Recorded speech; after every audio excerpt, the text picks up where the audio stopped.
नमस्कार प्यारे विद्यार्थियों, सभी का रसायन विज्ञान की इस क्लास में स्वागत है। एस ब्लॉक चल रहा है और उसमें हमने चार धातुओं के तो सभी गुण देख लिए थे, चाहे वो भौतिक हो चाहे वो रासायनिक हो। फिर हमने मृदा धातु, चार मृदा धातु के भी भौतिक गुण देखे थे। अब क्या क्या उसके भौतिक गुण थे मैं थोड़ा सा आपको रिकॉल करा देता हूँ ताकि चीज़ें रिवाइज हो जाएंगी। फिजिकल प्रॉपर्टीज हम बात कर रहे थे, यानी भौतिक गुणों की हम बात कर रहे थे। तो भौतिक गुणों के अंदर थोड़ा सा एक क्विक रिवाइज कर देता हूं, क्योंकि देखिए बच्चों थ्योरेटिकल है, इसको जितनी बार सुनोगे उतना ठीक रहेगा, उतनी चीजें आपको याद होती जाएंगी।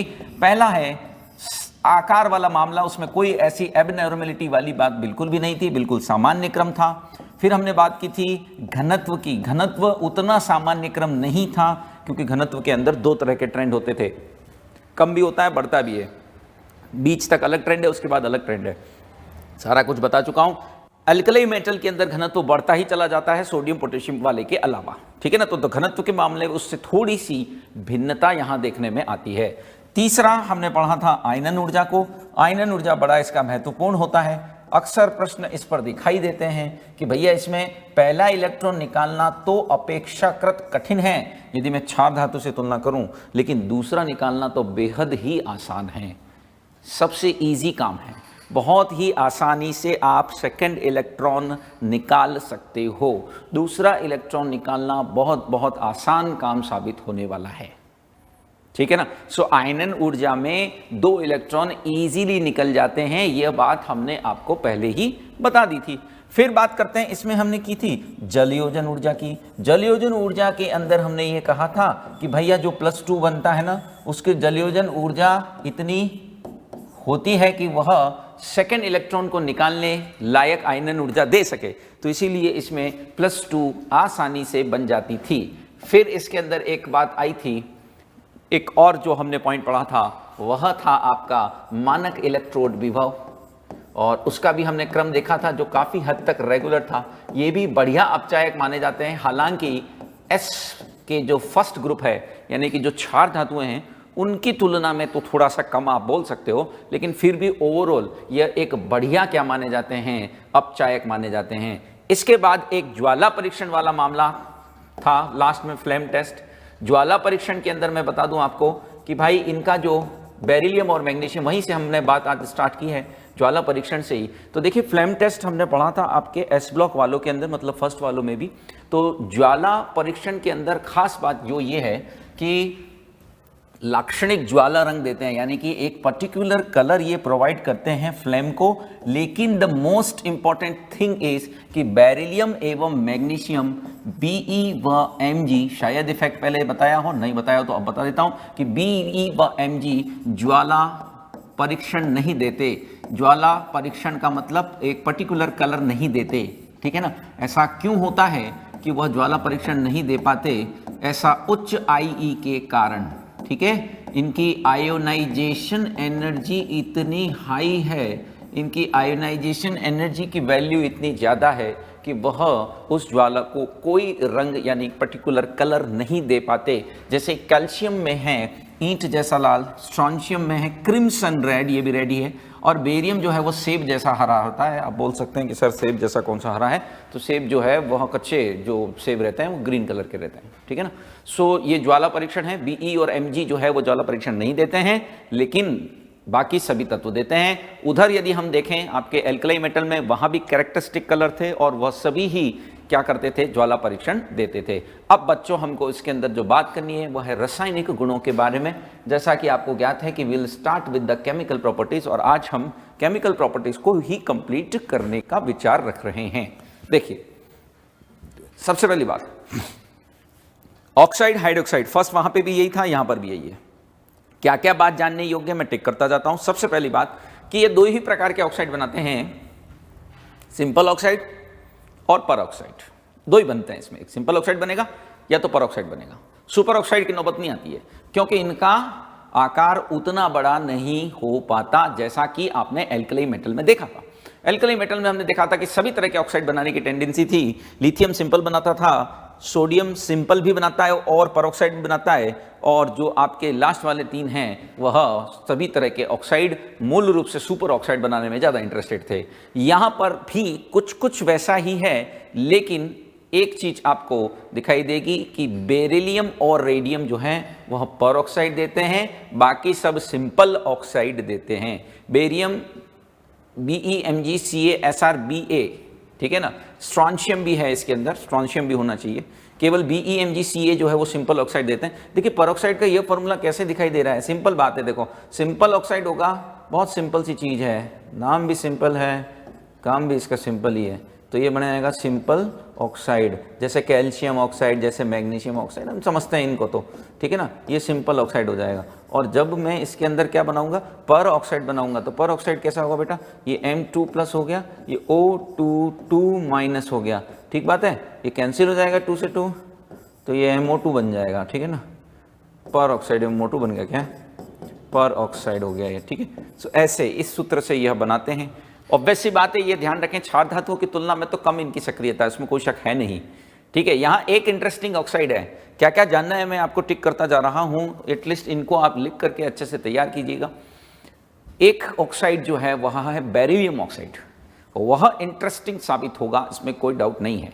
Beryllium oxide is quite interesting, क्यों, क्योंकि बेरिलियम ऑक्साइड जो है वह उभयधर्मी प्रकृति का होता है, का मतलब है वह एम्फोटेरिक नेचर का होता है, उभयधर्मी प्रकृति का होता है, इसीलिए वो इंटरेस्टिंग कैरेक्टर साबित यहां होने वाला है। देखिएगा BeO की रिएक्शन दोनों से होती है, बेस से भी वह रिएक्ट करता है और as well as it is going to react with the acid also, वह बेस से भी रिएक्ट करता है और वह एसिड से भी रिएक्ट करता है। तो यहाँ पर यह जो रिएक्शन है, इधर ब्रेक हो रही है, ये दोनों से रिएक्शन बेरिलियम ऑक्साइड करता है, जो यह दिखाता है कि इसकी प्रकृति कैसी होती है, एम्फोटेरिक होती है। बेरिलियम की, एल्यूमिनियम की, Zn की, Sn की, Pb की, ये तो आपको कितनी बार जाने हमने बताया है कि एम्फोटेरिक ऑक्साइड का क्वेश्चन हमेशा आता है, पीरियोडिक टेबल से हम इसको डिस्कस करते चले आ रहे हैं, ठीक बात है।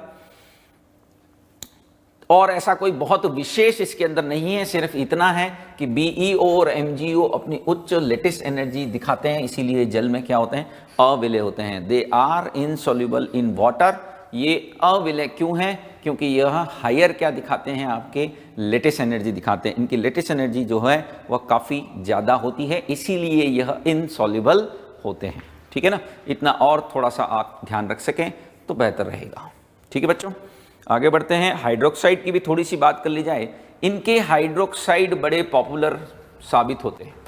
देखिए, एक तो हाइड्रोक्साइड की क्षारीय प्रकृति के बारे में बात करनी होती है और एक इनके विलेयता के बारे में बात करनी होती है। तो इसमें कोई शक नहीं है कि क्षारीय प्रकृति में पहले भी अलग अलग जगह ये बात कर चुका हूँ कि ऑक्साइड हो या हाइड्रोक्साइड हो, वर्ग में जब आप नीचे जाएंगे ना, यदि आप एक ग्रुप में नीचे की ओर जाएंगे तो इनकी क्या क्षारीय प्रकृति बढ़ती ही चली जाएगी, इसमें कोई डाउट हो नहीं सकता कि इनकी जो क्षारीय प्रकृति है, इनकी जो बेसिक नेचर है, वह वर्ग में नीचे जाने पर इंक्रीज होती जाती है। इनकी ही नहीं बल्कि किसी भी वर्ग में ऐसा ही हम ऑब्जर्व करते हैं। रही बात विलेयता की, तो 2-3 चीज़ें हैं या 2-3 ऑर्डर हैं जो तो हमको बिल्कुल तैयार हो जाने चाहिए। उनमें से एक है हाइड्रोक्साइड की विलेयता। देखो बच्चों, यहाँ आगे सल्फेट भी आएगा, तो हाइड्रोक्साइड, सल्फेट और एक आएगा कार्बोनेट का तापीय स्थायित्व। ये 3 क्रम ऐसे हैं इससे जो कि परीक्षा में पूछे ही जाते हैं, ठीक है ना।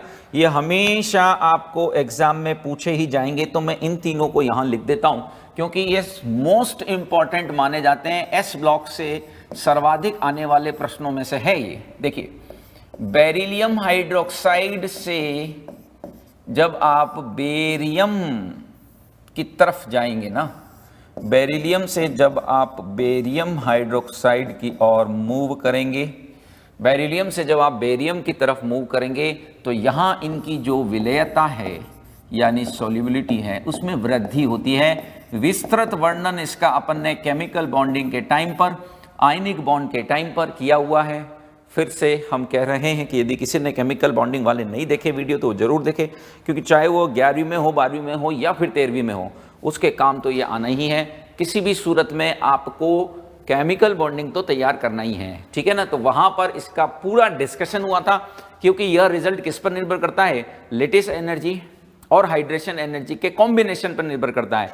दोनों में ही नीचे जाने पर कमी आती है, आपको ध्यान होगा, दोनों में ही नीचे जाने पर कमी आती है, लेकिन लेटेस्ट एनर्जी ज़्यादा घट जाती है इस केस में, और जालक मतलब जालक ऊर्जा ज़्यादा घट जाती है, जलयोजन ऊर्जा उतनी नहीं घटती, इससे विलेयता में वृद्धि होती है।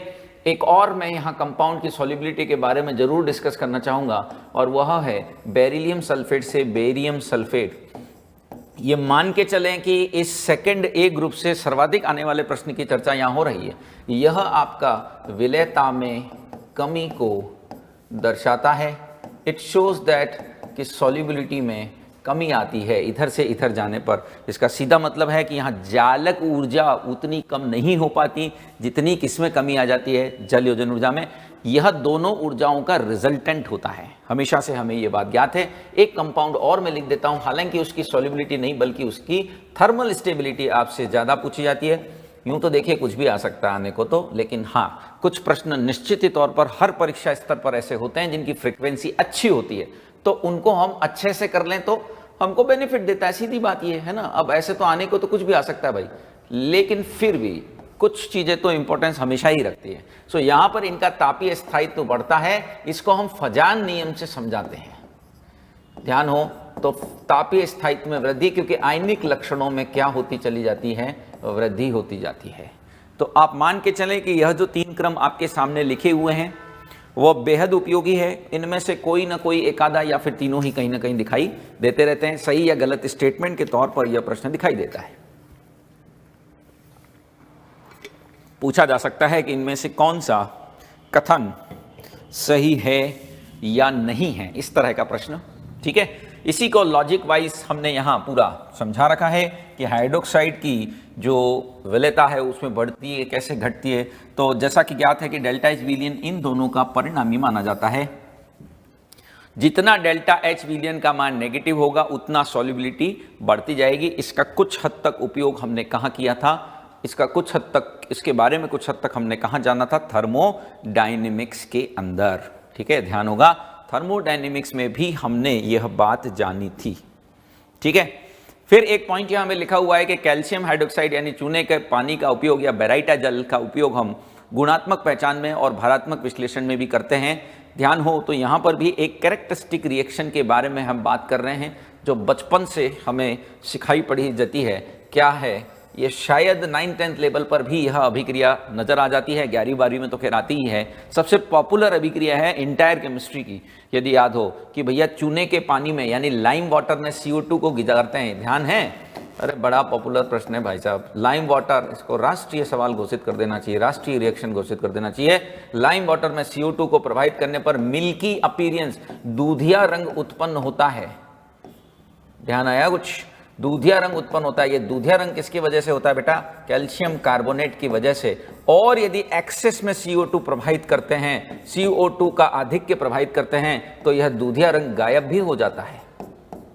कलर विलुप्त, दूधिया तो मैं लिख चुका हूं ऊपर, रंग विलुप्त हो जाता है, क्लियर सॉल्यूशन प्राप्त होता है। ये किस वजह से होता है, कैल्शियम बाइकार्बोनेट की वजह से। तो पहले तो बना है क्या, पहले तो बना है कैल्शियम कार्बोनेट, फिर उसके बाद बना है कैल्शियम बाइकार्बोनेट, जिससे कि कलर डिसअपीयर हो जाता है, क्योंकि वो तो सॉल्युबल है, सॉल्यूशन बन जाता है। ठीक है ना। सो ये रिएक्शन है, हालांकि यहाँ पर दी गई है, देखिए पहले ये सफ़ेद अवक्षेप बन रहा है इसकी वजह से, या आप इसकी जगह बेराइटा वाटर, जिसको हम कहते हैं लाइम वाटर और बेराइटा वाटर का उपयोग कर सकते हो। और फिर ये आगे और प्रभावित करने पर बाइकार्बोनेट में बदलने से ये रंग विलुप्त भी हो जाता है। बहुत ही ज़्यादा पॉपुलर है। अलग अलग जगह इस रिएक्शन का उपयोग करने के लिए आपसे कहा जा सकता है कि भैया लाइम वाटर, यदि लैब में आप गए होंगे, निश्चित तौर पर बहुत से बच्चे लैब में जा चुके हैं, तो भी आपको, ठीक है ना, तो भी आपको ध्यान होगा कि ये जरूर करवाया जाता, ठीक है ना, निश्चित तौर पर। अब हम बात करते हैं हाइड्राइड की। हाइड्राइड में जो खास बात है वो सिर्फ इतनी है कि बेरिलियम के अलावा सारी धातुएं हाइड्रोजन से सीधे संयुक्त होकर के और हाइड्राइड बनाती हैं। लेकिन बेरिलियम हाइड्राइड को बनाने का क्या तरीका होगा, देखिए बेरिलियम हाइड्राइड कई मायनों में अलग साबित होता है हमेशा से ही। इसके साथ में मैग्नीशियम हाइड्राइड भी हमने पढ़ा था कि भाई साहब वो सहसंयोजक प्रकृति का होता है। लेकिन बेरिलियम हाइड्राइड यहाँ इस तरह से भी भिन्नता रखता है कि बाकी सबको तो आप सीधे सीधे बना सकते हो, लेकिन बेरिलियम हाइड्राइड को बनाना है तो उस पर लिथियम एल्यूमिनियम हाइड्राइड का क्रिया करानी पड़ती है, LaH। It's a very good reducing agent. ये एक कॉम्प्लेक्सिंग रिड्यूसिंग एजेंट होता है। इसके बारे में भी हमने इससे पहले पढ़ाई की है, कुछ दिन पहले, वर्ष नहीं भाई, ठीक है। तो लिथियम एल्यूमिनियम हाइड्राइड जो है उसके साथ रिडक्शन कराने पर BeH2 बनता है। यहां भी प्रश्न दिखाई देता है कि इनमें से कौन सी धातु सीधे हाइड्रोजन के साथ संयुक्त नहीं होती है, ठीक है।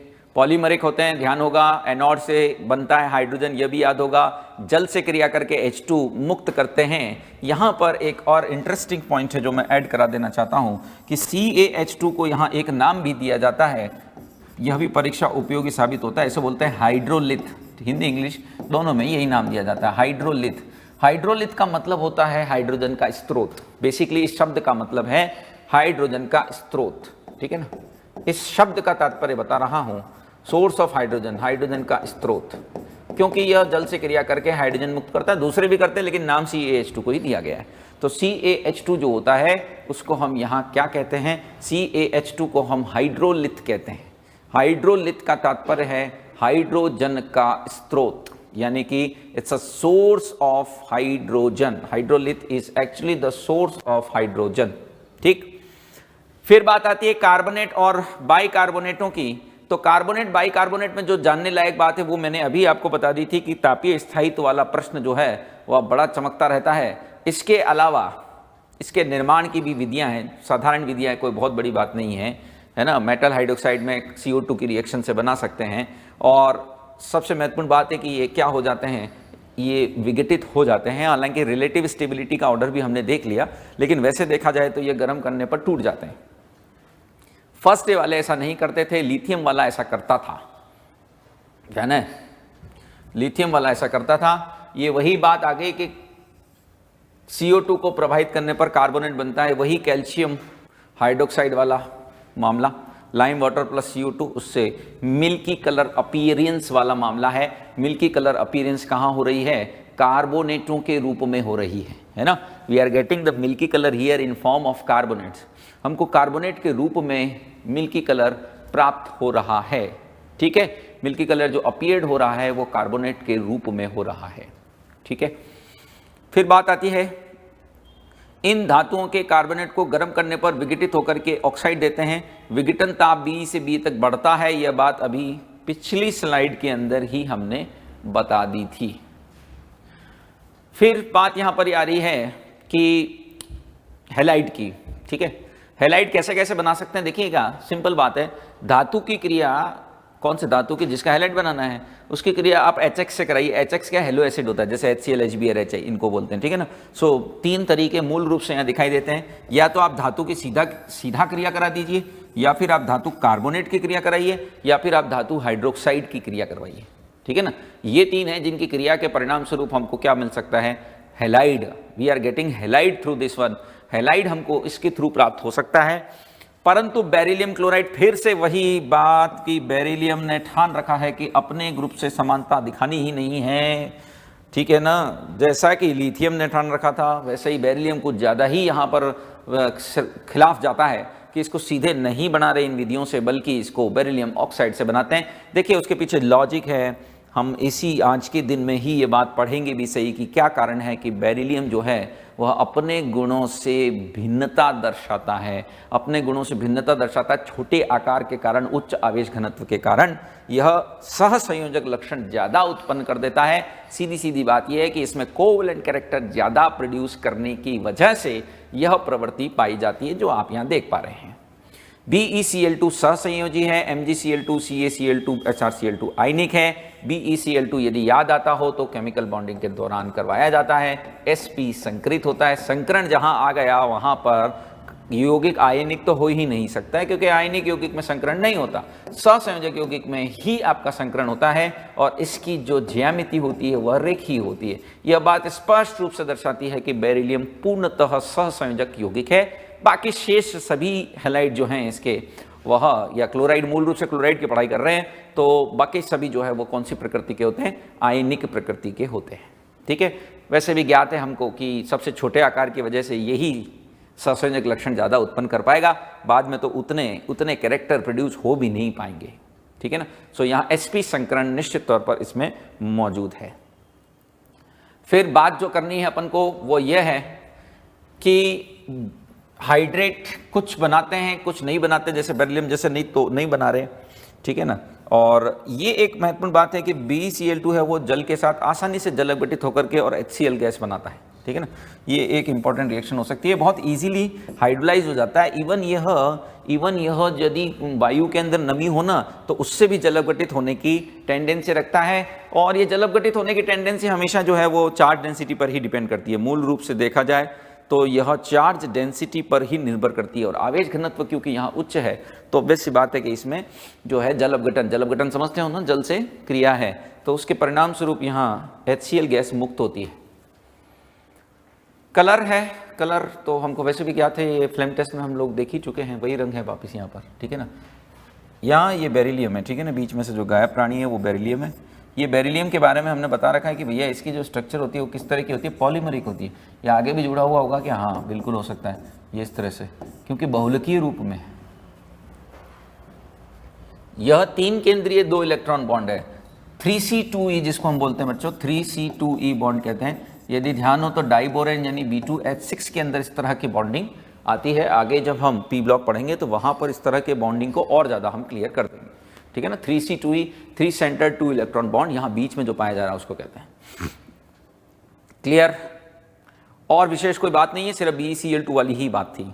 क्षारीय मृदा धातुएं रंगीन विलयन बनाती है और इस तरह का एक कॉम्प्लेक्स भी बनाती है। जलीय अमोनियम में विलेयता, एल्कलाई मेटल के समान ये भी विलय हैं, लेकिन प्रश्न अक्सर एल्कलाई मेटल से ही आएगा।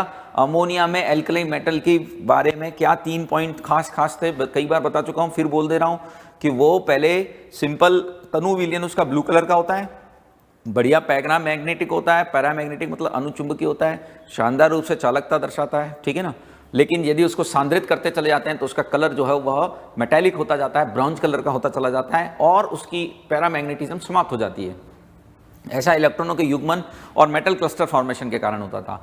और एक बात बताई थी कि इस सॉल्यूशन को कुछ समय तक पड़े रहने दिया जाए ना तो यह क्या एमाइड बनाने लग जाता है और साथ में हाइड्रोजन गैस मुक्त होती है। तो यदि आएगा प्रश्न क्षार धातुओं से संबंधित ही आने के चांसेस ज़्यादा है, अमोनिया वाले की बात कर रहा हूँ, वहाँ मैंने उसको बहुत इंपॉर्टेंट के फॉर्म में भी मार्क करा रखा है, ध्यान हो तो।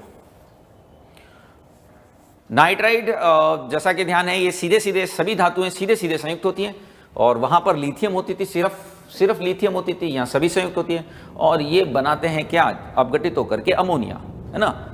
ये जल अपघटित होकर के अमोनिया का निर्माण करते हैं। यह प्रश्न, इस तरह के प्रश्न की चर्चा भी हमने पहले की थी।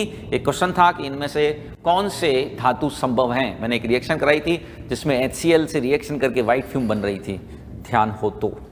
फिर बात करते हैं सल्फेट। सल्फेट को भी हैलाइड के समान बना सकते हैं आप, सीधे धातु की H2SO4 से क्रिया, कार्बोनेट की H2SO4 से क्रिया या फिर हाइड्रोक्साइड की H2SO4 से क्रिया।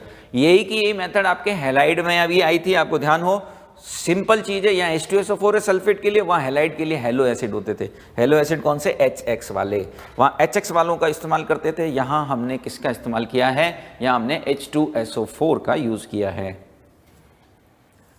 विलेयता हमेशा की तरह महत्वपूर्ण बात है कि विलेयता जो है वह कम होती जाती है और बेरियम सल्फेट जो होता है वो व्हाइट कलर का PPT होता है। यह भी कई जगह दिखाई देता रहता है, बेरियम सल्फेट व्हाइट कलर का PPT समझते हो, PPT बोले तो अवक्षेप, यानी जो चीज जल में ना घुले, तो ये लगभग अविलय है, प्रेसिपिटेट बोलते हैं इसको। It is almost insoluble in water. Insoluble होने का कारण मैंने बता दिया था कि लेटिस एनर्जी का मान उतना कम नहीं होता जितना जालक ऊर्जा का हो जाता है, ये सॉरी जलयोजन ऊर्जा का हो जाता है जब आप वर्ग में नीचे आते हो। यहां पर कार्बाइड वाली एक अच्छी बात नजर आती है, मैं इस पर थोड़ा सेपरेटली चर्चा करना चाहूंगा। हालांकि कार्बाइड को हमने इससे पहले थर्मोडायनेमिक्स के दौरान भी देखा था। देखिए कार्बाइड जो है ना वो BeMg, यदि मैं कार्बाइड की बात करूं तो ये किस तरह के कार्बाइड बनाते हैं समझना। Be व Mg के अलावा अतिरिक्त ये MC2 प्रकार के कार्बाइड बनाते हैं। वो दोनों अलग बनाते हैं, उसके बारे में हम बाद में चर्चा करेंगे, पहले जो सामान्य बनते हैं उसके बारे में बात कर लें। MC2 इसे वो बोलते हैं एसिटिलाइड, एसिटिलाइड प्रकार के कार्बाइड, क्योंकि ये एसिटिलीन रिलीज करते हैं जल अपघटित होकर, समझना। जैसे कि एग्जाम्पल के तौर पर CaC2 है और मैं इसको जल से क्रिया करा दूं ना, तो ये बनाएगा कैल्शियम हाइड्रोक्साइड प्लस C2H2। कैसे ये बना है तो देखिए, इसमें जो दो आयन है उनको आप यदि जान जाएंगे तो अपना प्रश्न हो जाएगा। ये देखो, अब होता क्या है कि हमेशा पॉजिटिव वाले के साथ नेगेटिव आयन जाता है और नेगेटिव वाले के साथ पॉजिटिव जाता है। तो कैल्शियम के साथ कौन जुड़ा, OH जुड़ गया, और C2 के साथ कौन जुड़ गया, हाइड्रोजन जुड़ गया। इसीलिए इनको एसिटिलाइड कहते हैं, क्योंकि ये जो गैस बन रही है वो एसिटिलीन है। उम्मीद है जानते हैं इतना, तो इसे एसिटिलीन कहते हैं। अब Be बेरिलियम जो होता है वह अलग बनाता है इससे, है ना। बेरिलियम का जो बनता है ना वो इससे अलग बनता है, और मैग्नीशियम भी इससे अलग बनता है। ये एसिटिलाइड प्रकार के नहीं बनाते, कहने का मतलब ये है, ठीक है ना, एसिटिलाइड प्रकार के नहीं बनाते। ये Be2C बनता है, बेरिलियम जो है Be2C बनाता है।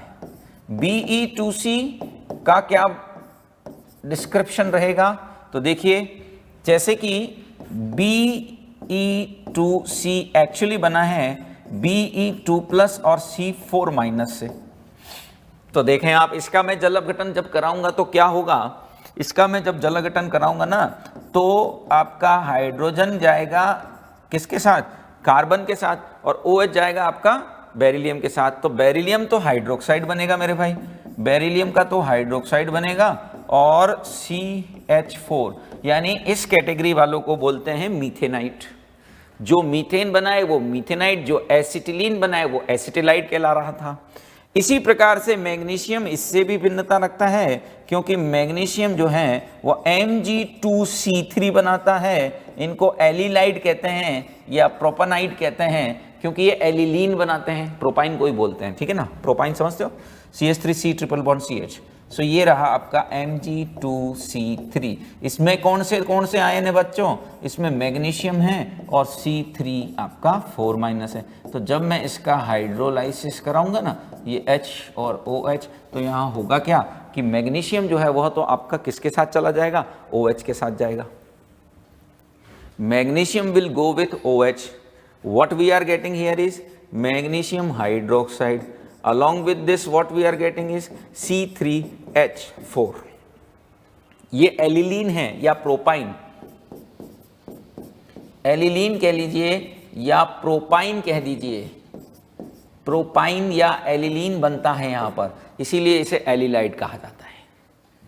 तो कार्बाइड में इतना अपन को याद रखना है कि भाई बेरिलियम और मैग्नीशियम जो होते हैं ना, वह तो सिंपल बनाते हैं, जिसको हम बोलते हैं एसिटिलाइड। बेरिलियम और मैग्नीशियम वालों को तो हम एसिटिलाइड कहते हैं, और बाकी जो हैं उनको हम बोल रहे हैं क्या, बेरिलियम और मैग्नीशियम वालों को एसिटिलाइड नहीं कहते। बेरिलियम और मैग्नीशियम के अलावा जो होते हैं उनको एसिटिलाइड बोलते हैं। बेरिलियम वाला मीथेनाइड है क्योंकि वो मीथेन बनाता है, मैग्नीशियम वाला एलिलाइड है क्योंकि वो एलिलीन या प्रोपाइन बनाता है। जब हमने थर्मोडायनेमिक्स में कार्बाइड पढ़ा था तब भी मैंने आपको यह बात कही थी कि ये ऐसा टॉपिक है जो कि सभी हिस्सों में दिखाई देता है केमिस्ट्री के। वहाँ फिजिकल में तो हमने देखा ही था, फिजिकल में तो हमने चेक किया ही था, यह आ गया इनऑर्गेनिक में, यह फिर से दिखाई देगा आपको ऑर्गेनिक के अंदर जब हम निर्माण करेंगे किसका, एसिटिलीन का, यानी हाइड्रोकार्बन चैप्टर में यह पुनः प्रकट होगा। ठीक है, इसी बारे में यहाँ वर्णन थोड़ा सा कर रखा था। अब हमारे हैं नाइट्रेट पर। नाइट्रेट की क्या खासियत है, ज्ञात है ना भली भांति नाइट्रेट की क्या खासियत होती है। इसे गर्म करते हैं तो ये दो अनुचुंबकीय गैसें बनाता है, याद आया, NO2 और O2 दोनों ही पैरामैग्नेटिक हैं, यानी कि अनुचुंबकीय है। ये प्रश्न भी मैंने कराया था। और ये जो NO2 है वह आपके कौन से कलर का है मेरे भाई, ब्राउन कलर की गैस है, ठीक है ना, ये ब्राउन कलर की गैस है। तो दो अनुचुंबकीय एवं एक रंगीन, दो पैरामैग्नेटिक और एक रंगीन गैस का निर्माण होता है। संकुल निर्माण इनमें भी कम है लेकिन उनसे बेहतर है। एल्कली मेटल वालों से थोड़ा सा बेटर हो सकता है, ये मान सकते हो। कॉम्प्लेक्स फॉर्मेशन थोड़ा सा कंपैरेटिवली बेहतर माना जा सकता है। अब बात आती है कि बेरिलियम का असामान्य व्यवहार, abnormal behaviour of beryllium. Beryllium कैसे असामान्य व्यवहार दर्शाता है और कौन कौन से उसके ऐसे व्यवहार माने जाएंगे जो असामान्य कहलाने लायक हैं, यानी एबनॉर्मल कहलाने लायक हैं। तो देखिएगा कौन कौन से व्यवहार हैं। सबसे पहली बात, क्यों दर्शाता है, तो कारण है छोटा परमाणुीय आकार है, उच्च विद्युत ऋणता। इससे वह ध्रुवण प्रभाव ज्यादा उत्पन्न करता है और सहसंयोजक प्रकृति ज्यादा हो जाती है। उनकी सहसंयोजक प्रकृति भी इसकी वजह से क्या होती है, अधिक हो जाती है। ठीक है, कौन कौन से पॉइंट है जो हमको ध्यान रखने हैं, खास मैं बता देता हूं। एक तो यह है कि उभयधर्मी होता है, आपको मालूम ही है। ठीक है, BaSO4 जल में विलय है, ये एक साधारण बात है, ऐसा कोई पूछने लायक प्रश्न नहीं है। इसमें बेरिलियम ऑक्साइड जो है वो उभयधर्मी, बाकी सब बेसिक होते हैं, ये जरूर आपको थोड़ा ध्यान रखना पड़ता। और बेरिलियम मैग्नीशियम रंग नहीं देते, बात मैं बता चुका हूँ। ठीक है ना, खास मैं बता देता हूं जिनके प्रश्नों को पूछे जाने की संभावना दिखाई देता है। बेरिलियम कार्बाइड इस मामले में भी भिन्न है क्योंकि यह क्रिया करके मीथेन देता है। मैग्नीशियम कार्बाइड और कैल्शियम कार्बाइड प्रोपाइन व एसिटिलीन देते हैं। अभी मैंने यह सारा कुछ आपके सामने रख दिया था। उम्मीद है समझ गए होंगे ये पॉइंट कि मैंने क्या कहना चाहा है, कि बेरिलियम कार्बाइड जो है वह जल से क्रिया करके क्या देता है, methane. It will produce a methane gas, यह मीथेन गैस देगा। ठीक है ना, जल से क्रिया करेगा और क्रिया करके यह मीथेन गैस देगा। ये वही रिएक्शंस यहाँ पर लिखी हुई हैं, तीनों रिएक्शंस जो अभी हमने आपको बताई थी वो यहाँ दी गई हैं, तो अच्छी बात है। ठीक है, ये यहाँ पर गिवन है। फिर बात आती है बेरिलियम का एल्यूमिनियम के साथ विकर्ण संबंध। विकर्ण संबंध बेरिलियम भी दर्शाता है क्या? हाँ, बिल्कुल दर्शाएगा। विकर्ण संबंध क्या था याद दिला दूं आपको, ये लिथियम, ये बेरिलियम, और यहाँ पर Li के नीचे Na आता है, ये बोरोन है, इसके नीचे मैग्नीशियम आता है और इसके नीचे एल्यूमिनियम आता है। तो कॉमन सेंस है कि ये इसके साथ और ये इसके साथ क्या दर्शाता है, डायगोनल रिलेशनशिप, यानी कि जिसको हम बोलते हैं क्या, जिसको हम बोलते हैं विकर्ण संबंध। ठीक है ना, इसको हम बोलते हैं क्या, विकर्ण संबंध। ठीक है ना, it shows diagonal relationship with this one. ये इसके साथ क्या दर्शाता है, डायगोनल रिलेशनशिप दर्शाता है। ठीक है, क्या क्या समानताएं हैं दोनों के बीच में। देखिए ये प्रश्न किस तरह से हमारे लिए ऑब्जेक्टिव पर्पस का उपयोगी हो सकता है। प्रश्न कुछ ऐसा आएगा, इनमें से सत्य या असत्य में कुछ प्रश्न करूंगा भी यहां पर अभी, लेकिन प्रश्न की प्रकृति कैसी होगी, तो ऐसी होगी कि इनमें से क्या सत्य या असत्य है। हमेशा स्टेटमेंट वालों में तो ऐसा ही होगा ना प्रभु, कि क्या सत्य या असत्य, क्या असत्य या असत्य, चाहे वो कोई सा भी लेवल हो उसमें ऐसे ही प्रश्न आएंगे। ठीक है ना, कि क्या इसमें से करेक्ट है या इनकरेक्ट है, या फिर रिएक्शन बेस्ड क्वेश्चन आ सकते हैं। दो तरह के प्रश्न एस ब्लॉक वालों से देखे जाएंगे, या फिर ट्रेंड है, ऑर्डर है, ऑर्डर सारे केमिकल बॉन्डिंग वाले ही हैं, स्टेबिलिटी वाले, सॉल्युबिलिटी वाले, है ना। विद्युत ऋणता का मान दोनों का समान है, दोनों में समानताएं बता रहा हूं, दोनों की विद्युत ऋणताएं समान है, और बाकी दोनों ही ठंडे सांद्र HNO के साथ अभिक्रिया करके अक्रिय बन जाती है, क्योंकि उनके ऊपर ऑक्साइड की एक परत का निर्माण होता है। ये हम HNO3 वाले सेक्शन में भी पढ़ लेंगे, चिंता न करें। ये उभयधर्मी होते हैं, दोनों उभयधर्मी होते हैं। और आपको ध्यान होगा कि किसी भी उभयधर्मी धातु की मैंने पहचान क्या बताई थी, कि वह क्षार से क्रिया करके और हाइड्रोजन गैस मुक्त करते हैं। यह केवल उभयधर्मी धातुओं ही कर पाएंगी। उभयधर्मी एम्फोटेरिक जो मेटल्स होती हैं वही इसे कर पाएंगी, हमको यह बात अच्छे से पता है। ठीक है ना। सो ये रिएक्शन आपका हाइड्रोजन वाले चैप्टर में भी दिखाई दिया था, जहां और भी मेटल थे, BeAl, Zn, SnP भी बार बार आ जा रहे हैं। ठीक है, दोनों ही जल के साथ क्रिया करके बिल्कुल CH4 देंगे, ये भी एक अच्छी समानता मानी जाएगी। तो ये कुछ रिएक्शन से सारी ऑलरेडी डिस्कस हैं लगभग। Al4C3 में क्या हो रहा है सर, Al4C3 कैसे बना रहा है, तो देखो Al4C3 मूल रूप से क्या है पहले तो वो समझो। Al4C3 आपका एल्यूमिनियम 3+ है और C पर 4- है, और जब हम इसका जल अपघटन कराते हैं ना तो ये क्या देता है, whenever we are going for the hydrolysis of this one, what we are getting here is aluminium 3+ है ना, तो इसके साथ कौन जाएगा, OH- जाएगा। सो यहाँ चला जाएगा AlOH whole thrice, plus carbon जो है वो C4- है, तो कौन चला जाएगा, CH4 चला जाएगा। तो आप समझ सकते हैं कि कैसे ही बन रहा है प्रोडक्ट। किसी भी आयनिक कंपाउंड का जब आप हाइड्रोलाइसिस कराओगे तो आप इसी टेक्निक से उसका हाइड्रोलाइसिस करा सकते हो। बहुत आसान है हाइड्रोलाइसिस के प्रोडक्ट को प्रिडिक्ट करना, क्योंकि वो आयनिक कंपाउंड है तो आप उसको दो पार्ट्स में डिवाइड करो, एक धनायन एक ऋणायन, और फिर जल को भी दो भागों में बांटो। हमेशा जल कौन से भाग में बटेगा? H+ और OH- के रूप में। हालांकि जल कोई आयनिक यौगिक नहीं है, लेकिन फिर भी ध्रुवीय तो है, तो उसमें इस तरह के आयनाइजेशन पॉसिबल है। सो यहाँ पर एल्यूमिनियम जो पॉजिटिव है उसके साथ OH जोड़ दो। अब कितने OH जोड़े भाई, कैसे पता चलेगा? तो ये 3 है ना, 3+ है, तो बैलेंस करने के लिए 3 OH जोड़ने पड़ेंगे ना। तरीका बता रहा हूँ भाई मेरे। एल्यूमिनियम पर 3+ है तो 3 OH जोड़ने पड़ेंगे ना, और कार्बन पर क्या है? 4- है, 4-, तो ऐसी सूरत में ये 4 हाइड्रोजन जोड़ो। ठीक है। एक ये बैरिल का सूत्र भी ध्यान रखा जा सकता है। प्रकृति में दोनों एक साथ मिलते हैं, जिसको हम क्या कहते हैं? उसको हम बैरिल बोलते हैं। जो नेचर में ये एक साथ मिलते हैं ना, उनके एक साथ मिलने के रूप को यहाँ क्या कहा जाता है? मिलने के रूप को ही यहाँ बैरिल कहा जाता है। ठीक है ना। कुछ और भी गुण हैं जो इनकी समानता या भिन्नता से संबंधित हैं। दोनों ही बहुलकीय हाइड्राइड बनाते हैं। ध्यान होगा BeH2 का चित्र पहले भी आया था। दोनों एक ही तरीके से बनते हैं, यह भी महत्वपूर्ण बात है। दोनों एक ही तरीके से प्राप्त होते हैं। ये रहा वो तरीका, दिस इज इंपॉर्टेंट। डायरेक्टली नहीं बनाया जाता इनको। दोनों उभयधर्मी होते हैं। दोनों ही सेतु बहुलकीय संरचना। सेतु बहुलकीय संरचना का मतलब अभी जो बनाई थी ना BeCl2 वाली, उसके बारे में बात हो रही है। यानी कि कैसा ब्रिज फॉर्म, किस तरह का बनेगा? ब्रिज फॉर्म में बनेगा। सेतु समझते हो ना, सेतु यानी ब्रिज फॉर्म में बनता है। ठीक है। तो अब मैं इसके से संबंधित कुछ क्वेश्चंस यहां कराना चाह रहा हूं, इनके कंपाउंड से संबंधित, जिसमें थोड़ा बहुत एल्कलाइन मेटल, ज्यादातर एल्कलाइन अर्थ मेटल का क्वेश्चन शामिल है। देखिए, ये फ्रीडल क्राफ्ट आपका आगे ऑर्गेनिक में आ जाएगा, अभी चिंता ना करें। ये फ्रीडल क्राफ्ट रिएक्शन है ना, ऑर्गेनिक के अंदर आएगी। ठीक है। तो इसकी अभी टेंशन न ले, आगे आ जाएगी। इसके लिए टेंशन, तनाव में आने की जरूरत नहीं, अभी फिलहाल छोड़ दीजिएगा इसको। मैं कुछ प्रश्न यहां कराना चाह रहा हूं। देखिए कैसे कैसे प्रश्न बन सकते हैं। देखो, जैसे पहला प्रश्न है,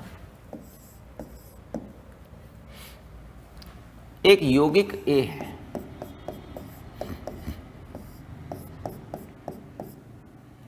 इसकी क्रिया जल से कराई, तो मेरे भाई इसने दिया 2 मोल ज्वलनशील गैस, कंबस्टिबल जिसको हम बोलते हैं।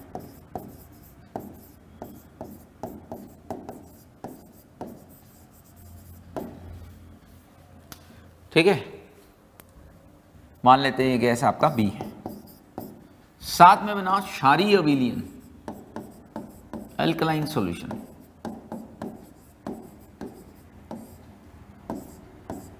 जो कि आपका C है। C में CO2 गैस प्रोवाइड की, तो यहां पर मिल्की अपीयरेंस आई, दूधिया रंग प्राप्त हुआ।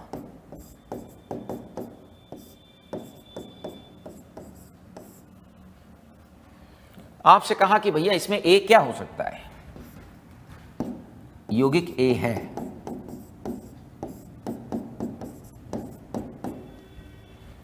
इनमें से कौन सा कंपाउंड है जो इन रिएक्शंस को आपको लगता है कि फॉलो करने की इच्छा व्यक्त करेगा, यानी कि इन रिएक्शंस को फॉलो करेगा? पहला ऑप्शन है, क्या यह कैल्शियम कार्बाइड हो सकता है? क्या यह सोडियम हाइड्राइड हो सकता है? क्या यह कैल्शियम हाइड्राइड हो सकता है? या फिर क्या यह सोडियम नाइट्रेट हो सकता है? तो हमसे कहा गया है कि पहचाने कि भैया ये कौन सा यौगिक बन रहा है। क्या उसका तरीका है? देखिएगा, पहली बात तो कैल्शियम कार्बाइड के जल अपघटन से एक ज्वलनशील तो गैस बनती है, लेकिन 2 मोल नहीं बन सकती। अभी थोड़ी देर पहले ही मैंने जाना था। अच्छा, इसका 1 मोल लिया, ये भी मैं स्पेसिफाई कर देता हूं। सो यह बनता है calcium hydroxide plus C2H2। Acetylene बनती है नो डाउट, लेकिन 2 मोल तो नहीं बन सकती ना। इसके 1 मोल से तो 1 ही मोल बनेगी। ये देखो, ये बैलेंस हो गया। यदि आपने कैल्शियम कार्बाइड का 1 मोल लिया है ना, तो एसिटिलीन का भी यहाँ 1 ही मोल प्राप्त हो रहा है, यहाँ कोई 2 मोल प्राप्त नहीं हो रहा। तो इसीलिए ये तो संभव नहीं है भैया, ए ऑप्शन तो पॉसिबल नहीं है, क्योंकि 2 मोल नहीं बन रहा। दूसरा NaH का जब मैं हाइड्रोलाइसिस कराऊंगा, तो ये बात भी हमने जानी थी कि जब ऐसे हम रिएक्शन कराते हैं तो हाइड्रोजन गैस मुक्त होती है, जो कि निश्चित तौर पर अत्यंत ज्वलनशील है, लेकिन यहाँ पर भी आपको 2 मोल तो ये नहीं बना सकता। देखिए ये तो अपने आप में बैलेंस है, ये 2 मोल नहीं बना सकता, 1 मोल से 1 ही मोल बन रहा है। ठीक है, 1 मोल से 1 मोल प्राप्त हो रहा है, ये भी 1 मोल प्राप्त हो रहा है, ये भी 1 मोल प्राप्त हो रहा है। ठीक है, हालांकि यहां पर यदि कैल्शियम हाइड्राइड लिया जाए तो आप गौर पर कर पाएंगे कि कैल्शियम हाइड्राइड का यदि मैं 1 मोल भी लेता हूं ना, तो मुझे कैल्शियम हाइड्रोक्साइड मिलेगा और साथ में 2 मोल्स ऑफ H2 मिल जाएगा। ये देखो बैलेंस है, ये स्पष्ट ही रूप से ये कैल्शियम हाइड्राइड है, ये तय हो गया। सोडियम नाइट्रेट को गर्म करने पर इस तरह की कोई गैस प्राप्त नहीं होगी, सोडियम नाइट्रेट को जल में घोलने पर इस तरह की कोई गैस प्राप्त नहीं होगी।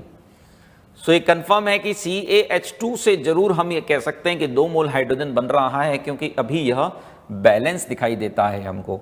ठीक है ना, तो यदि मैं इसका 1 मोल लूंगा तो 2 मोल हाइड्रोजन बना, तो बच्चों ये जो बनी है ना, ये आपका C कहलाएगा और ये आपका B कहलाएगा, जो कि आप देख पा रहे हो कि 1 मोल से 2 मोल बन रहे हैं, जैसी कि हमारी कंडीशन थी। साथ में कहा गया है कि क्षारीय विलयन बनता है जिसमें CO2 गैस प्रोवाइड करने पर, ये भी एक कैरेक्टरिस्टिक है ना, आगे रिएक्शन को पूरा करूं तो इसमें CO2 गैस प्रोवाइड करते हैं तो मिल्की कलर अपीयर्ड। मैंने अभी समझाया था कि भैया ये प्रश्न बार बार दिखाई देगा, मिल्की कलर वाला। तो यह दोनों को जस्टिफाई कर रहा है, सेटिस्फाई कर रहा है।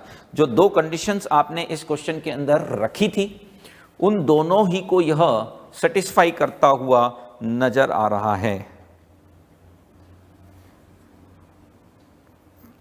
ठीक है ना, देख लीजिए एक बार, देखें इसको एक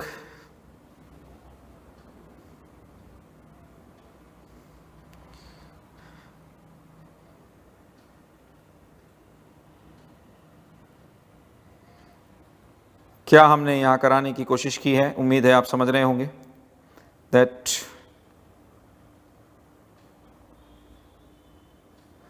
क्या हमने बात यहां आपको बताने की कोशिश की। अच्छा क्वेश्चन है, इसमें 2-3 आपके जो पिछले में हम अध्ययन कर चुके हैं उन्हीं के बारे में बताया गया है। वही 2 महत्वपूर्ण रिएक्शन हैं, 2 के साथ में हमने अन्य रिएक्शंस के बारे में भी बता दिया, दैट हाउ दे रिएक्ट।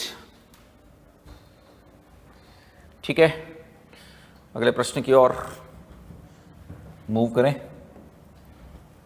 तो देखें, ऐसा प्रश्न भी आता है, तापीय स्थायित्व का क्रम है।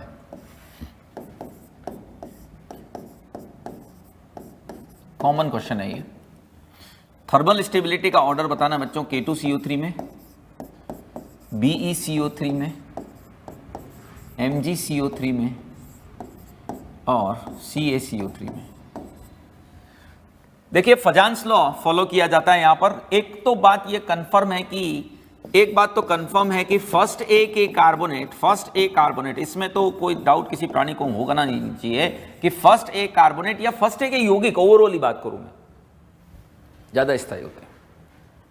They are comparatively more stable, वो ज्यादा मजबूती से ऋणायन को बांध कर रखने की क्षमता भी रखते हैं। तो इसीलिए हम यह कह सकते हैं कि फर्स्ट ए कार्बोनेट सेकेंड ए से अधिक तापीय स्थायित्व तो दर्शाते हैं, इसमें तो डाउट है नहीं।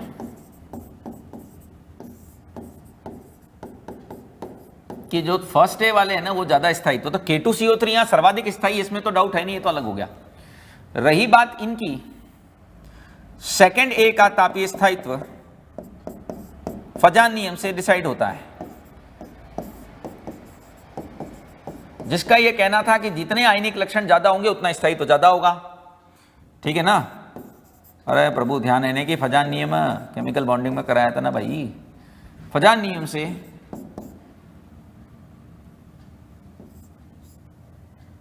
समझाया जा सकता है,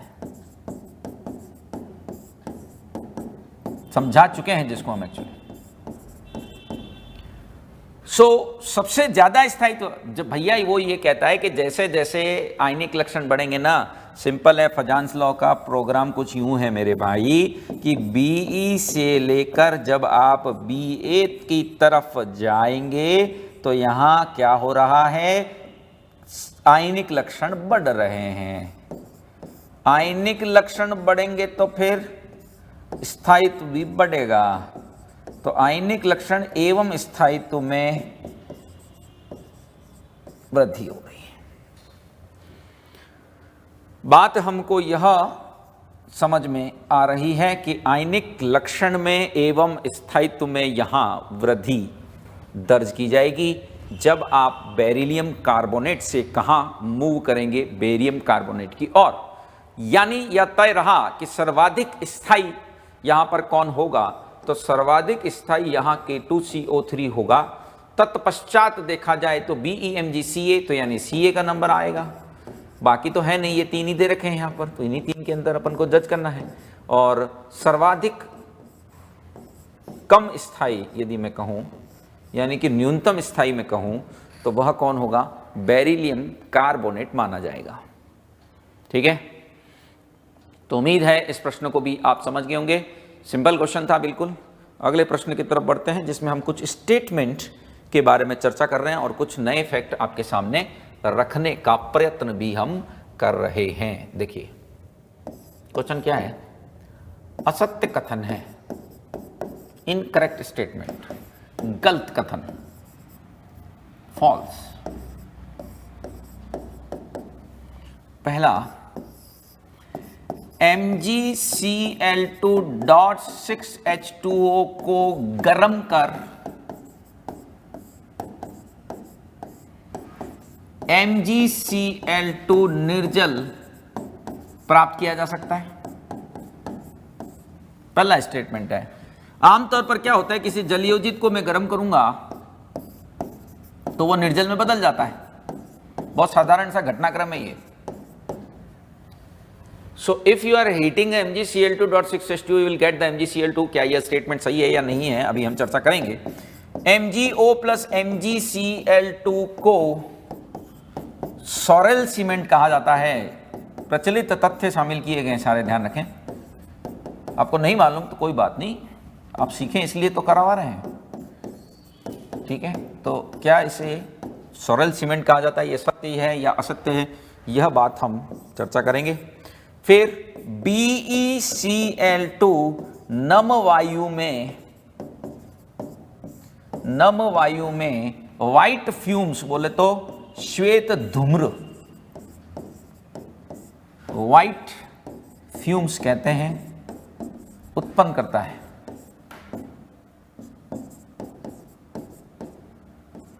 Is it produces white fumes, क्या यह श्वेत धूम्र उत्पन्न करता है? BeCl2 नम वायु में श्वेत धूम्र उत्पन्न करता है, व्हाइट फ्यूम्स, धुएं का छोटा भाई धूम्र। ठीक है ना। फिर सभी क्षार मृदा धातु सीधे H2 से संयुक्त होकर, और they react directly with this one, सीधे H2 से संयुक्त होकर हाइड्राइड बनाते हैं। क्या ये बात सही है? देखिए एक से ज्यादा गलत हो सकते हैं, ध्यान रखें।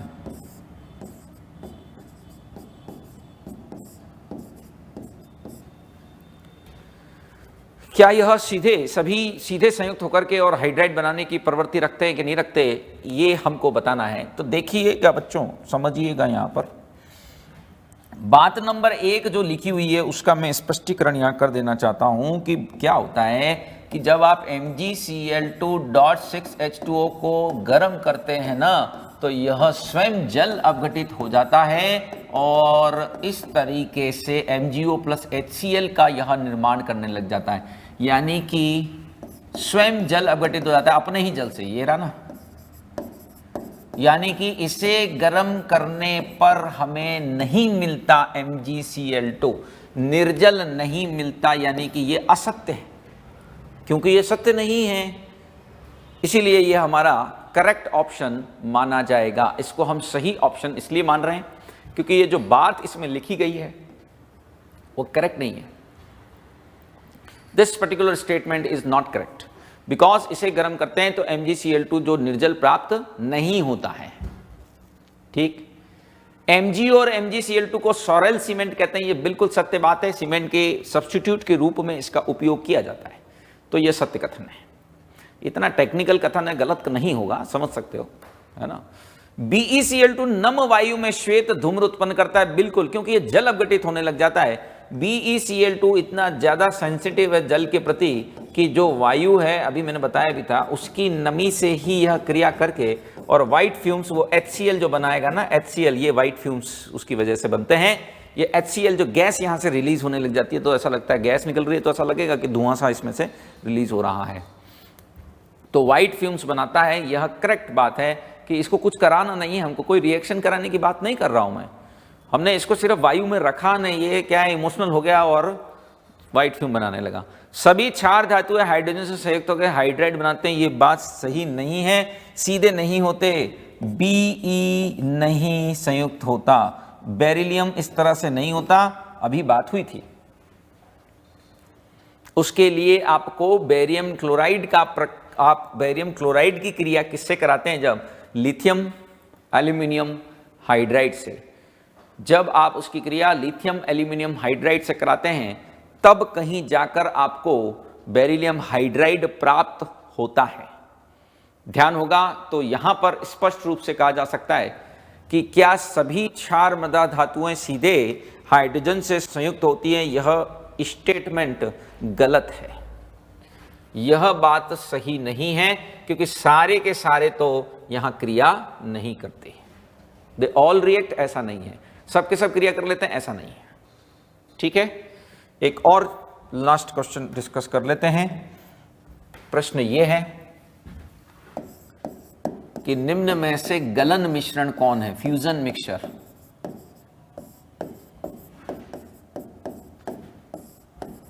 इसको बोलते हैं फ्यूजन मिक्सचर, है ना, पॉपुलर है, ये भी लैब में दिखाई देता है fusion mixture.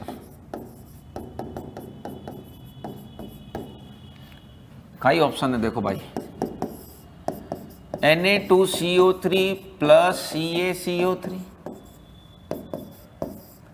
Na2CO3 plus K2CO3, NaHCO3 plus K2CO3 और CaCO3 प्लस CaCl2। इसमें से कौन सा फ्यूजन मिक्सचर है, गलन मिश्रण है? तो पहले तो मैं जानकारी दे दूं कि फ्यूजन मिक्सचर होता है N2CO3, Na2CO3 और K2CO3, और करने का काम क्या है इसका, what is the use and application, क्यों इस पर हमको एक सेपरेट प्रश्न बनाना पड़ रहा है? तो देखो बच्चों, उसके पीछे सीधा सा लॉजिक ये है कि इसका रोल क्या है। यह ऑर्गेनिक कंपाउंड से क्रिया करता है और उनमें मौजूद सहसंयोजक बंधों को आयनिक बंध में बदलता है, जिससे उनका टेस्ट आसानी से लगता है। देखिए, ऑर्गेनिक कंपाउंड में जो नाइट्रोजन, हैलोजन, सल्फर मौजूद होते हैं, उनका परीक्षण करने से पहले, उनका परीक्षण आप सीधा नहीं कर पाओगे, क्योंकि ऑर्गेनिक कंपाउंड में बॉन्ड कौन से होते हैं? सहसंयोजक, तो उसका परीक्षण करना हमेशा मुश्किल काम है। यदि उन्हें आयनिक बंधों में परिवर्तित कर दिया जाए तो ये काम आसानी से हो जाएगा। तो क्या होता है कि ऑर्गेनिक कंपाउंड में नाइट्रोजन, हैलोजन, सल्फर के परीक्षण करने से पूर्व उनको फ्यूजन मिक्सचर के साथ गर्म किया जाता है, फ्यूजन मिक्सचर के साथ उनका कंबाइनेशन कराया जाता है, जिससे उनके ये बॉन्ड ब्रेक हो जाते हैं सहसंयोजक वाले। अरे भैया, क्लोरीन होगा तो वो सोडियम क्लोराइड में बदल जाएगा, तो उसका टेस्ट लगाना फिर आसान होगा। यानी इसका उपयोग कब करते हैं, समझें। ऑर्गेनिक कंपाउंड्स में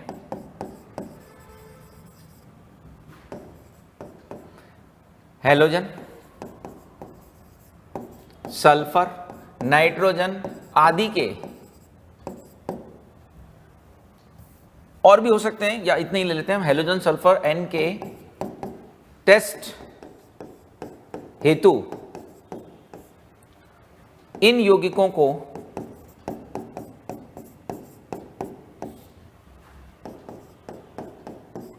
फ्यूजन मिक्सचर के साथ गर्म किया जाता है,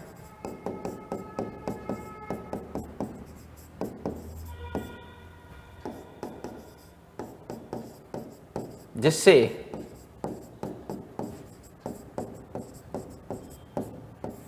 इनमें उपस्थित सहसंयोजक बंध, भाई इनमें तो ये जो नाइट्रोजन जुड़ा होगा वो सहसंयोजक, ऑर्गेनिक कंपाउंड है तो ऑब्वियस सी बात है कि सहसंयोजक कंपाउंड होगा, तो जिससे इनमें उपस्थित सहसंयोजक बंध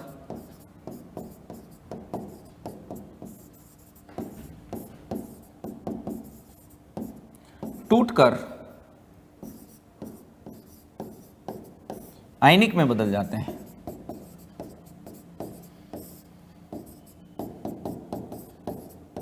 भाई सॉल्ट के साथ गर्म करेंगे तो आयनिक बनने की संभावना है कि नहीं?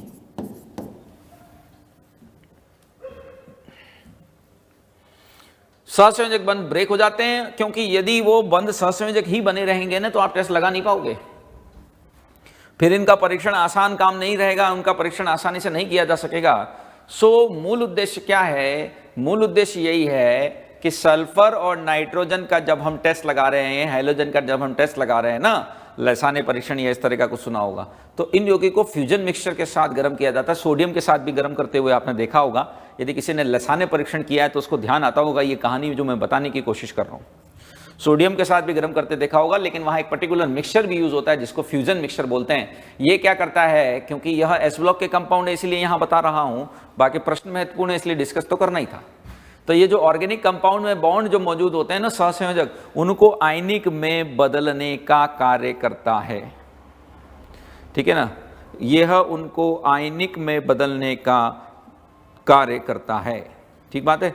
आयनिक बॉन्ड बनने के बाद उनका टेस्ट आसानी से लगाया जा सकता है। निश्चित तौर पे आयनिक बॉन्ड हो गया तो फिर क्लोराइड है, नाइट्राइड है, इनका टेस्ट तो लग सकता है आसानी से। नहीं तो सहसंयोजक बॉन्डिंग से तो फिर टेस्ट कैसे लगेगा? टेस्ट तो आयनों का लगाते हैं हम लोग। सो इसलिए ऑर्गेनिक कंपाउंड्स का परीक्षण करने से पूर्व इनका ट्रीटमेंट इसके साथ किया जाता है। यह निश्चित तौर पर फायदेमंद साबित होगा टेस्ट लगाने के लिए। ठीक है बच्चों, अब मैं यहाँ आपको पुनः रिवाइज करा देता हूँ जो भी मैंने चीज़ें डिस्कस की हैं। एक दिन और इसमें लगेगा, फिर हम प्रीवियस ईयर्स के क्वेश्चन पर आ जाएंगे। ठीक है ना, एक दिन और हमको सिर्फ चाहिए, उसके बाद जो प्रीवियस ईयर्स के क्वेश्चन हैं वो हम सॉल्व कर लेंगे, और जिसमें हम हाइड्रोजन और एस ब्लॉक दोनों को शामिल करना चाहते हैं। ठीक है, बात हमने कहाँ से शुरू की? देखिए, ज्वाला परीक्षण में महत्वपूर्ण बात कलर तो है ही, कलर तो याद करने ही हैं। कलर इसमें याद करने होते, मैं हमेशा से बोल रहा हूँ कि कलर याद करो इसके। इसमें यह बात भी है कि इनका आयनन ऊर्जा क्या होती है? ज़्यादा होती है। They are having higher ionisation energy, BE और एमजी की बात हो रही है। ऑक्साइड दो ही तरह के मूल रूप से, ऑक्साइड एवं पर ऑक्साइड। उच्च जालक ऊर्जा दर्शाते हैं, बिल्कुल इनकी लेटेस्ट एनर्जी खूब हाई है बीई और एमजीओ की। डायरेक्ट हैलाइड इनके बनते नहीं है, उसके लिए इनडायरेक्ट मेथड इस्तेमाल कर रखी है। पहले ये बीईओ की उभयधर्मी प्रकृति को बताया, ये दोनों रिएक्शन काम आ सकती है। साथ में हमने बताया कि हाइड्रोक्साइड के लिए आपको कुछ पॉइंट 3 मैंने यहाँ पर महत्वपूर्ण रूप से बताए। तीनों जो है वो जरूरी हैं याद होने। एक में विलेयता में वृद्धि हो रही है, एक में विलेयता में कमी हो रही है, और एक तापीय स्थायी से संबंधित है। थर्मल स्टेबिलिटी यह किसके आधार पर समझा जाएगा? फजांस लॉ के आधार पर, जिसको हमने आगे स्पष्ट भी किया है। और बाकी दो जो सॉल्युबिलिटी है, तो सॉल्युबिलिटी हमेशा रिजल्टेंट किसका होता है? जालक ऊर्जा का और विलियन, जालक ऊर्जा का और जलयोजन ऊर्जा का, जिसको कंबाइंडली हमने यहाँ आगे डेल्टा एच सॉल्यूशन के रूप में बता रखा है। ये चीज आपका थर्मो में भी आई थी, ध्यान होगा। मैंने कहा था कि जलयोजन ऊर्जा का मान ज्यादा हो यदि विलियन इससे जालक ऊर्जा से, तो वो घुलता नहीं है पदार्थ फिर। ठीक है, बाकी CO2 के डिटेक्शन में इसका उपयोग लेते हैं, खासतौर पर लाइम वाटर जिसको हम बोलते हैं कैल्शियम हाइड्रोक्साइड, उसके अंदर ये एकदम यूनिवर्सल टॉप क्लास रिएक्शन। पहले दूधिया रंग गायब होता है, आता है, फिर गायब हो जाता है। ठीक है, और साथ में हमने कहा था कि बेरिलियम डायरेक्ट कॉम्बिनेशन हाइड्रोजन से नहीं होता। इसके लिए हमें क्या करना होगा? बेरिलियम क्लोराइड का अपचयन कराना पड़ेगा विद द हेल्प ऑफ उससे हाइड्राइड आयन जोड़ना पड़ेगा। इसके लिए हम LiAlH4 का इस्तेमाल करेंगे। LiAlH4 एक महत्वपूर्ण क्या है? रिड्यूसिंग एजेंट की तरह ट्रीट करता है, कॉम्प्लेक्सिंग यौगिक है, संकुल यौगिक है। हाइड्रोलिथ नाम रखा था कैल्शियम हाइड्राइड का, फैक्ट बेस्ड बात है, कोई बहुत बड़ी बात नहीं है, एक फैक्ट बेस्ड बात है। इसको हाइड्रोलिथ शब्द का तात्पर्य होता है हाइड्रोजन का स्रोत, सोर्स ऑफ हाइड्रोजन, क्योंकि इसका जल अपघटन कराते हैं तो हमको हाइड्रोजन गैस प्राप्त होती है। यह किसी भी लगभग एस ब्लॉक के सभी हाइड्राइड इस लक्षण को दर्शाएंगे। धातु कार्बोनेट प्राप्त होते हैं, ये हमने जो प्रेसिपिटेट बना था उसके पीछे का लॉजिक बताया है। यहाँ पर आप देख पा रहे होंगे कि ये सॉलिड लिखा गया है। सॉलिड लिखने का मतलब ये है कि वो प्रेसिपिटेट के रूप में बनेगा, पीपीटी के रूप में बनेगा, जो बाद में घुल जाता है यदि और एक्सेस ऑफ CO2 प्रोवाइड करते हैं तो। गर्म करने पर लिथियम के समान यह भी ब्रेक होने की टेंडेंसी रखाते हैं। यहाँ पर थर्मल स्टेबिलिटी वाला पॉइंट महत्वपूर्ण माना जाता है। सभी क्लोराइड BeCl2 के अलावा आयनिक यौगिक हैं। BeCl2 में sp संकरण बताया गया था, जिससे इसकी ज्योमेट्री कैसी होती है, रेखीय। रेखीय बोले तो लीनियर। BeCl2 जो है वो इतना बढ़िया सेंसिटिव है जल के प्रति कि इसे आप यदि वायु में रख दें और यदि उस वायु के अंदर नमी हुई हल्की फुल्की भी, तो ये क्या है कि हाइड्रोलाइज होकर के और वाइट फ्यूम बनाने लग जाता है। इसकी यह हमने क्या बनाई है, सेतु स्ट्रक्चर सॉलिड स्टेट के अंदर जो कि पाई जाती है। फिर हमने कुछ ऐसे गुण बताए, उससे पहले ये सिंपल चीज़ थी नाइट्राइड वाली, तो ये तो हमको मालूम है कि फर्स्ट ए जो है वो तो नहीं दिखाते डायरेक्ट रिएक्शन लिथियम के अलावा, लेकिन सेकेंड ए वाले सारे दर्शाते हैं। सल्फेट बनाने की विधि थी, सल्फेट की सोल्युबिलिटी वाली बात थी, जो हमने बताया कि बेरियम सल्फेट घुलता नहीं है, ठीक है ना। कार्बाइड इसके विशेष हैं, कार्बाइड की हमने पृथक रूप से चर्चा की है। कार्बाइड नो डाउट इंपॉर्टेंस भी रखते हैं, क्योंकि कार्बाइड जगह जगह चले आते हैं। इनके जो कार्बाइड हैं वो आपको ऑर्गेनिक, इनऑर्गेनिक, फिजिकल तीनों ही हिस्सों के अंदर दिखाई दे सकते हैं। एक कोई मिथेनाइड है, कोई एलिलाइड है, कोई एसिटिलाइड है। इस आधार पर है कि उनका आप जल अपघटन जब करते हो तो आपको क्या प्रोडक्ट प्राप्त होता है। इस बेसिस पर यह नाम रखे गए हैं। ये जो यौगिकों के नाम हैं वो इस आधार पर रखे गए हैं। ये हम पहले से जानते थे कि नाइट्रेट जो है वो उनके इतने स्थायी नहीं होते हैं, ब्रेक हो जाते हैं। किससे कंपेयर कर रहे हैं, मैं फर्स्ट नाइट्रेट से कंपेयर करना चाह रहा हूँ। जब ब्रेक हो जाते हैं, दो तरह की गैसेस बनाता है, दोनों अनुचुंबकीय होती है और उनमें से एक जो है वह भूरे रंग की गैस होती है, ठीक। ये हमने असामान्य व्यवहार बताया, क्योंकि छोटा आकार है इसीलिए असामान्य व्यवहार दर्शाती है। विद्युत भी उच्च होती है कंपैरेटिवली। ये इसी तरह के कुछ डिस्कस पॉइंट किए, जिसमें विकर्ण संबंध भी हमने इसका स्पष्ट किया। किसके साथ में, मैग्नीशियम के साथ में, ठीक है ना। सॉरी मैग्नीशियम नहीं, एल्यूमिनियम के साथ में। लिथियम का विकर्ण संबंध मैग्नीशियम के साथ में होता है, बेरिलियम का एल्यूमिनियम के साथ होता है। जैसा कि अभी हमने समझाया कि विकर्ण संबंध का मतलब डायगोनल पर उपस्थित तत्व के साथ गुणों में समानता आ जाना, सिमिलरिटी दर्शाना, इसी को हम डायगोनल रिलेशनशिप बोलते हैं, ठीक है बच्चों। सो एक क्लास और लेंगे एस ब्लॉक की, फिर उसके बाद प्रीवियस ईयर्स के क्वेश्चन, मामला समाप्त। फिलहाल आज के लिए इतना ही। Thank you for watching, bye.